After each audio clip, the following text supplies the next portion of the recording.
My mom let her abusive boyfriend ruin our childhood and lost custody because of it. Now, 5 years later, she wants us to do family therapy together so we can heal and be a family again. Posted by you/Pure Clown Energy.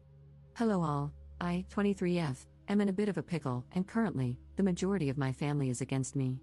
My mother, 41F, has 6 kids in total, myself, my sisters, 22F, 19F, 17F, 16F, and my brother, 23M. Growing up was pretty much hell for all of us. My mother never had a good track record of picking good men, and many times, my siblings and I witnessed her boyfriends beating or berating her. Her second boyfriend would often hit us when we were younger as well. There's a lot more to it, but then this post would be very long. However, about 5 years ago, my mother lost custody of my 3 younger sisters due to SA from her most recent ex-boyfriend. We didn't want our sisters in foster care, so my brother and I begged our grandmother to take them in until we could come up with a plan or take custody ourselves. Dramatic, I know, but in my eyes, it has always been my siblings and me against the world. My grandmother, the saint she is, took my sisters in and told my brother and me not to worry about getting custody because we should be focusing on our lives in college. While we were hesitant at first, we decided to head off to college to build up some stability. I ended up dropping out of college because I couldn't afford the tuition, but my brother graduated last year. My sisters have been happy living with my grandmother, and she loves having them around. She always says she gets to see her grandbabies every day, and it's a blessing. They are comfortable living with her, and my grandmother has no plans to stop caring for them. Now, back to my mom. When she lost custody, my siblings, my grandmother, and I all went no contact with her. About 2 months ago, my mother emailed me, saying she wanted to reconnect and do family therapy. At first, I didn't mention it to my siblings because, in a sense, I felt like I was protecting them. However, she sent me a second email the following month, explaining that she had broken up with her boyfriend and really missed us. She wanted to do family therapy because she had a lot of built-up pain, and she knew we probably did as well.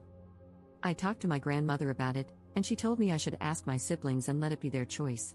When I spoke to my siblings, the youngest ones were on board because they missed our mom. However, my other siblings and I were hesitant. But for the sake of my younger siblings, I responded to my mom, and we set up a time to meet. About 3 weeks ago, we met at a restaurant. My mother looked exhausted but eager to see us. I declined a hug because I wasn't comfortable with it, and my mother looked pissed. As we caught up, she asked if my younger siblings would consider coming back home and if she could regain custody. My younger siblings seemed unsure, and I could tell they were uncomfortable. I tried to change the subject, but my mom brought it back up. She kept talking about how we could be a family again now that we were older and how she wanted to rebuild what was broken. The rest of the meeting became a blur for me because I mentally checked out. A lot of buried emotions resurfaced, and I shut down. Later that night, I received an email from my mom saying she was really upset that I didn't hug her or say goodbye. She said it was giving a bad impression to my younger siblings and that they might start mistreating her as well. I'm not going to lie, that email filled me with anger because she had a lot of audacity. I didn't respond, but I soon received another email, which was just a confirmation for our first family therapy session. We had the session yesterday. It started with the usual introductory process and familiarization.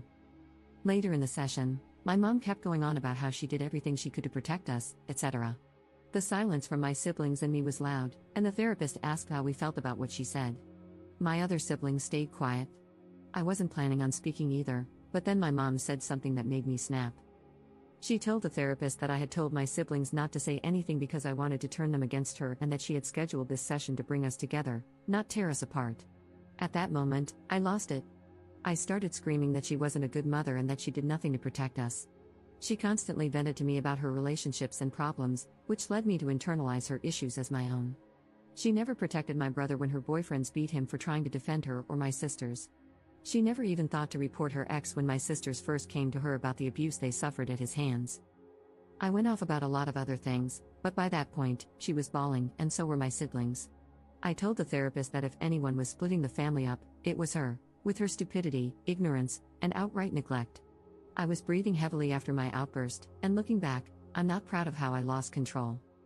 The therapist suggested we take a break, but I told them I was done. I refused to sit there and listen to her try to blame me for her actions and problems. The session ended quickly after that.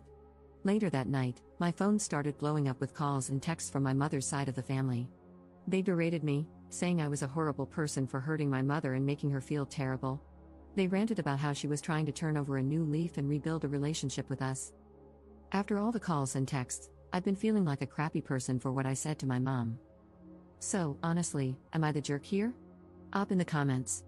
I honestly don't even know where to begin. I'm crying because the support has been extremely overwhelming, and for once, I feel heard and seen, outside of my grandmother, of course. I truly appreciate the support. I have tried to read all the comments, but they keep rolling in. Again, thank you guys so much. I will add some context since I didn't elaborate much before because I didn't want to type a novel and make anyone read so much. My grandmother, she is my mom's mom. She cut my mom off because my mom would constantly steal money from her or sneak boys into the house, knowing my grandmother wouldn't approve. My grandmother is an SA survivor of my grandfather, my mom's dad. She actually took him to court to get him arrested, which is why she is essentially the black sheep to the majority of our family. My grandmother explained to me when I was much older that our family has a lot of SA history involving family members. Our family is highly religious and believes that we should pray over them every day to heal them.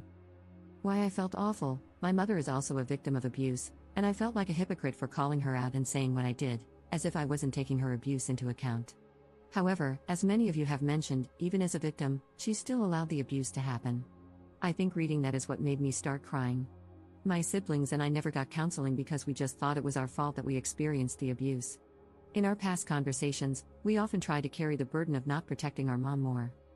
My mom's side of the family, they are enablers and abusers themselves. My grandmother has countless stories about them. I feel as though a part of them wants my siblings and me to make up so we can appear to be a happy family. They have a serious issue with appearances.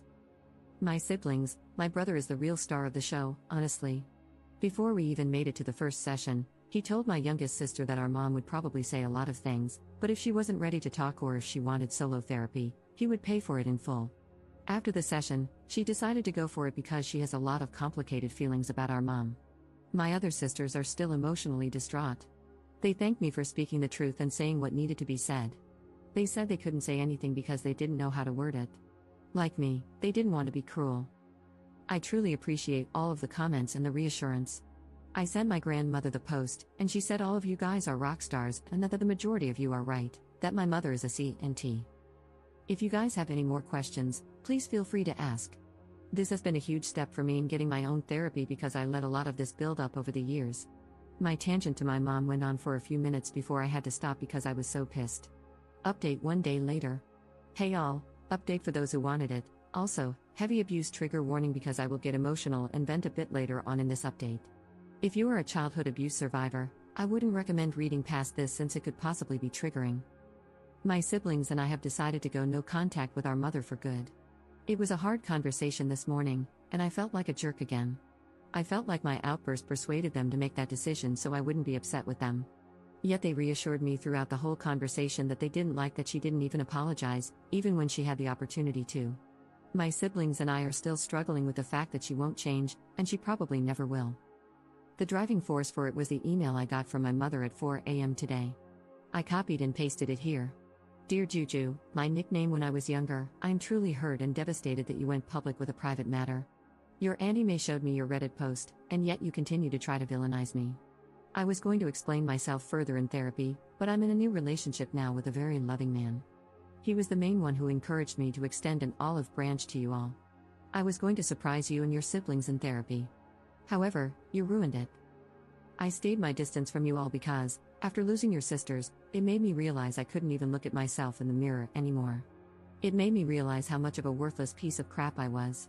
You calling me a worthless WHRE of a mother was uncalled for. In those relationships, I couldn't just simply walk away. Where would I have gone?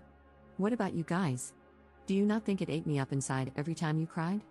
Every time I did try to protect you guys, only to get the crap beaten out of me? Being knocked out cold and not knowing if you were safe or not? Did any of that not matter to you? I'm trying to redeem myself while also being a victim, and you simply can't get your own head out of your rear. You bitch and complain about your pain, not realizing I was a victim too, Juju. We all were. I hate to sound harsh, but you're an adult and can hear these things now. I tried my damn hardest to protect you all. For you to crap on all my effort in your rant and call me almost every name in the book in front of our therapist, your siblings, and the blatantly visible disrespect to me? All of it was truly uncalled for. I will not have contact with you until you apologize to me for what you said. You broke my heart, Juju, but Mama still loves you. And me going no contact with you is to show that you can't just hurt someone because you yourself are hurting. I will be over to see your sisters later at my mom's place to talk one-on-one with them. I would appreciate it if you were there to apologize. But if you will not, then I highly ask that you not be there. The email really crushed me. I completely understand that she was a victim as well. Like I also mentioned to a kind Redditor who messaged me last night, she did provide what she could. Yet there were many moments we either went hungry or without some necessities. One of my most embarrassing moments was asking strangers on the street for money so my sisters and I could get pads and tampons. My mom's third boyfriend threw ours out because he didn't believe in periods. That whole ordeal, among others, was so damn humiliating. I got a mixture of anger and sadness when she said she tried her hardest to protect us. Where was that determination when her boyfriends would beat the hell out of me and my older brother because we didn't want them alone with our sisters or touching our younger sisters? Where was she when she heard me getting essayed in the room right next to her and heard me screaming for her? It's just an overwhelming sorrow because, in her eyes, she did her best. But in my eyes, she did absolutely nothing, and I told her as much, and then some, in our session. Like many of you pointed out, she may have been a victim, but she did nothing to protect us. I have to sit with that for the rest of my life? My siblings have to deal with that for the rest of their lives. I have to work through all the damage she caused while she gets to play hero and have her redemption arc? I'm done with her, and I'm happy to know the feeling is mutual according to her. She did call my grandmother this morning during breakfast and demanded that she let her see her kids. My grandmother told her that she could try, but she wasn't coming past the gate unless my sisters wanted her to. My grandmother put her phone on speaker and asked my sisters if they wanted to see her. My youngest sister actually responded this time and said no. And not for a very long time, at the minimum. My mom tried to scream at my grandmother, but I could hear her voice cracking from trying not to cry on the phone. My grandmother told her she could go F herself, not to call her again. After that, the conversation about no contact went into overdrive. My siblings have their own memories of her to account for. They aren't comfortable with me sharing them, so I really just shared mine and a bit of my brother's. It's all just so surreal to me. I thought that maybe she was actually okay with being alone, but here she is, not being truthful about when she broke up with her most recent ex. I didn't ask because I don't even care anymore. Yet she's already in a new relationship? It's hard to grasp that my mother just can't be alone. I even feel disgusting calling her my mother because it stings to know that she never really was a mother. Not to me or my siblings. For my family members who have been messaging me, I just blocked them on every social media platform. They stopped trying to call me since I set up my phone with an app to reject all calls from unknown numbers that aren't in my contacts. As for my mom, I copied and posted my response here. Victoria, since you are no longer my mother, I have no need for formality. You make me absolutely sick to my stomach. You know the pain you caused me and my siblings. You know you didn't do crap. You know that you never even had a grain of maternal instinct. If you did, you never would have allowed us to get hurt. I know you can't sleep at night with those thoughts running around in your head. I hope for the rest of your life, it eats you up inside. Your new boy toy will be the only thing by your side when you're frail and almost dust. I'm done allowing you to hurt not only me but my brother and sisters as well. You have no right to try to prance your happy, fake face into our lives now that you see we are doing well without you. It hurts, doesn't it? To know that even through all the BS, we are 10 times better people than you could ever imagine in your twisted little head. You don't have to worry about me contacting you. I will have nothing to do with you. Even after your death, I will have no connection and, hopefully, no memories of you. You may still be alive and breathing, but to me, you are a shallow corpse of a stranger, and I intend to keep it that way. You live in a fantasy world, and I hope on your deathbed, you have such a crippling feeling of regret that you croak on the spot. Don't ever contact me or my siblings again.